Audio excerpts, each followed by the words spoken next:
Howdy folks, and good morning to y'all. This is Sapper, aka Sean. Just finishing up turn number 4 of my attempt at main battle tank. It's going well. I had my reservations. It's definitely, and I've said this before, it's a very rules heavy, rules intensive game.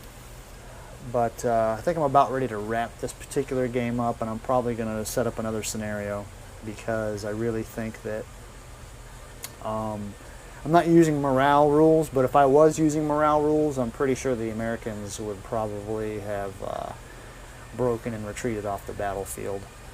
If we look at our board here, so blue 4 is the Americans. Everybody that's crossed off, yeah, they're gone. So we've basically lost 9 tanks and both of our AT units. These are the AT units. The Russians have lost 1 tank, and they have lost, and I don't have it on here, but they've lost 1 armored personnel carrier. So yeah, it's kind of one-sided, and I can kind of blame that on just lack of experience playing the game, not knowing what tactics work and what doesn't work, keeping vehicle ranges in mind, all those different things that you just, on your first playthrough you don't really think about. But I think on this next playthrough I will definitely keep some things in mind. Using smoke a lot more. I didn't use smoke at all. Using smoke, trying to find hull down positions, which is something that I did not do, which makes perfect sense. I was in the Army for 20 years, and I can remember doing maneuvers in Germany, and they always taught you when you were doing maneuvers in Germany, when you just before you stop, you look for something that you can hide behind. And ideally you want something that the tank commander can see over but hides the rest of the tank. Or something that the gun can see over but the rest of the hull is protected. That's a hull down position. I was not a tanker in the Army, but I was a combat engineer, and it was the same thing. In fact, we dug fighting positions for tanks, and they wanted 2-tiered positions. They wanted a platform where they could drive up. Their hull was under the ground, but it was at turret level, so the turret could turn back and forth freely, and the hull would be completely underground. And then they would, if they wanted to, they would be able to back up, and the entire tank would be underground. So those took forever to dig. I hated it. As an engineer driving a bulldozer, we'd be conducting a hasty defense, and we'd be digging for 24 hours straight. Just think of a tank fighting position as a foxhole for a tank. We would be digging tank foxholes for 24 hours, and playing this game reminded me of those things, which is kind of cool in a way because it's stuff that I haven't thought about in a long time.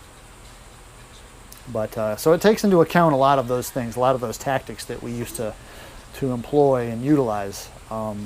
Different warfare style now, counterinsurgency and insurgency type warfare, totally different strategies because our enemies don't use tanks. But when I joined the Army back in '91, we were still training to fight the big war, to fight the Russians, and things have changed now, so we're not training like that anymore, or as much. But enough of that, enough of my trip down memory lane. You guys didn't want to hear that. Let's just kind of go over the state of the board. Of course, all the big stuff happened up here. We had the big skirmish up here in this town, Echo 2, as it's listed on the map. It was pretty ugly. The Americans just couldn't roll dice. I think this tank wasn't in there at the moment or at the time, but this infantry unit or this infantry squad and these 2 squads tried to attack or attempted to use light anti-tank weapons on the T-72. We did get 1 hit, but the armor, it didn't penetrate the armor, so that one didn't do anything. The other 2 squads at point blank range, they had, I think, 81% chance, and both of them, when I rolled a 93 and an 87. So total whiffs. And I think it was in both of these squads, the two squads that are here, and they actually would have had side hits or rear hits, which they probably would have killed that T-72 there had they been able to hit it, because they had side and rear hits.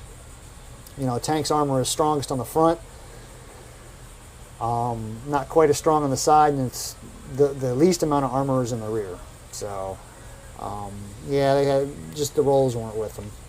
So that's kind of what happened there. I believe this 113 here killed the BTR, which that's a BTR. Basically, it's a wheeled version of this. It's an armored personnel carrier, basically a tin can on tracks with a heavy machine gun. So that's what happened there. The tank that was here moved into here.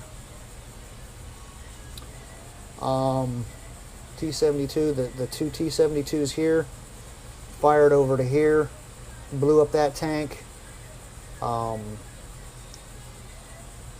There was a track hit on this tank, which didn't kill it, but the crew bailed out. So in effect, the tank was destroyed, because you can't, once a crew bails out of a tank in this game, they don't get back into it. So first they immobilized it, and then the crew bailed out. They said, you know what, deuces, we've had enough of this. We're bailing out. Tank that was here just moved forward. He would have shot at this guy, but they had already bailed out. Then we had this tank, which was here, fired down on this group of tanks. He missed. They fired back, and they missed. Tank that was here moved over to here. Tank that was here moved up here into the woods, because he basically sees that these guys are going to run for try to get the objective that's right there.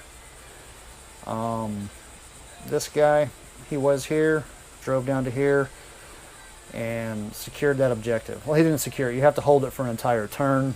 He definitely would have done that had time gone on, because the Soviets they're not close enough to challenge him yet. But they would have been. So that's pretty much it. I mean, you can see the dead pile right there. It's really kind of pointless to continue on. So yeah, I think I'm going to play the next scenario. It's a folded gap scenario, which during the Cold War, if World War III was going to break out and the Russians were going to push into West Germany, everybody was convinced that the folded gap was going to be the place to do it. One of the cool things that I do like in the book is it lays out the units. So this is the folded gap scenario. I love it, right? I was in the 11th ACR. I was not in the 11th Armored Cavalry Regiment when they were stationed in Germany. I was in the 3rd Infantry Division at that time, which is cool too, because they have scenarios in here that are the 3rd Infantry Division. I was actually in the 3rd Infantry Division from 1991 to 1994 in Germany. So it's cool. There's real live units that are represented in the book. But it's the 11th ACR, so I think I'm going to do that one. And basically it's a folded gap scenario where it's a small amount of U.S. forces and a large amount of Soviet forces, which is kind of the way Soviet tactics were. It was just like overwhelm the U.S. with numbers. We had the better tanks, the better technology. They just had a lot of stuff. They figured, okay, we'll just send so much stuff they can't kill it all. And that's basically what their thought process was at that time, even though it never happened. Let's go on to one of my rants. So these guys here have a suppression marker, right? They were fired at by the machine guns on the tank. Didn't kill them, but they were suppressed. So there's as you can see, the suppression marker has suppression on and suppression off. So when they get it, they get the suppression on, which basically affects their ability to return fire. So as one of the steps in the game, it is a just remove suppression counter step. So I look in the book under suppression, and here we go. We have suppression. So you have all these different places in the book where suppression comes into play. So I looked at all those to see what we got to do to turn suppression on, to suppression off, or whatever we got to do. And all the things, everything in the table, on this table here, says you have to have a suppression off counter to recover suppression. So I'm trying to look for instances in the rule book that talk about suppression on and how it flips to suppression off. Well, I checked all those, every single one of them. Then there's another spot in here that says, where is it? Leg suppressed. I went to each and every one of these. Alright, and you can see that there's a lot of them. Alright, every single one of those. Couldn't find anything that says what you do with suppression on to suppression off. So I finally go to my, most valuable resource, Board Game Geek. And somebody had asked that question. And I'm so glad that they asked the question because I was about ready to do it. Basically, it says right here, in 686, you turn suppression on markers to suppression off, which, had I read that, and I just read the rules, I guess, read the effing rules, right, I would have found it. It says switch them from on to off. And then, so then the next turn, if you don't get shot at, then you would be able to roll on this table right here to remove suppression. So, yeah, it was probably a half an hour worth of looking at things and pulling my hair out and finally going to Board Game Geek and getting the question answered. But my whole thing is you have an index. At no point in here is 6.86 referenced. 6.86 is not referenced anywhere in this section on leg suppression, which is a leg unit, a foot unit. And at no point under the suppression section of the index is 686 mentioned. 684 is mentioned, but not 686. So I guess what my point is, my agitation is that yes, had I followed the rules here under 686, I would have gotten my answer. But you know how people are, right? You just skim over stuff and you're lazy or whatever. So you just go to the index. The index should point you in the right direction, and it did not. And there's other instances in the game where that has happened to me, where the index doesn't have the listing, or it has, every entry that you need, every entry that lists that word, but not the one that you need. And there's been several instances of that. So just another gripe. Does it really detract from the game? No, I don't think it's going to detract from my enjoyment, because it's just one of those things where the longer you play, the more experience you'll get. You'll internalize a lot of those rules. But it's just frustrating. You have an index for a reason. Put that crap in there, man. And that's an important step.